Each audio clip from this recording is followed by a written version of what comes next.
Prevention United are one of the most prominent mental health prevention-based organisations operating right across Australia. We worked with their CEO, their board and their leadership team, opening up their organisation-wide strategy process.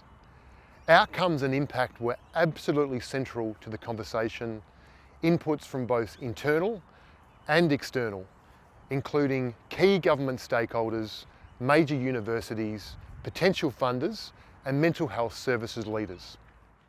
In choosing an open strategy approach, it really challenged me as a leader. I had a very fixed idea about what strategy was, but I recognised the opportunity that was provided in stepping outside of my comfort zone. What I found with the open strategy process is that it was iterative, and so it was adaptive to the needs that we were experiencing within the organisation.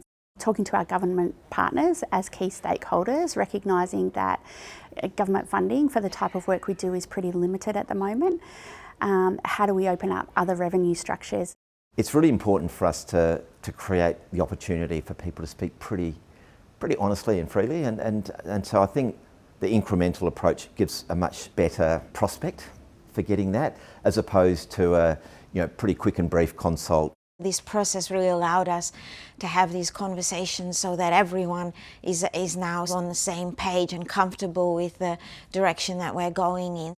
It was really beneficial to be part of the open strategy process, see where my insights were going, where our feedback was going and how that was used to inform the overall strategy. Going back to a closed process would feel quite foreign, not being able to bounce ideas off my team members and hear their perspective, and I also think it would lead to a lack of ownership of the strategy. I think what the open strategy process gave us was the ability to really focus on impact in a way that other strategies in my mind haven't, because they're focused on what the organisation wanted to achieve. What I found was a pair of safe hands to create space and guide us through the process and remind us of the principles and the technical aspects of the approach that we were taking, but also the human component as well.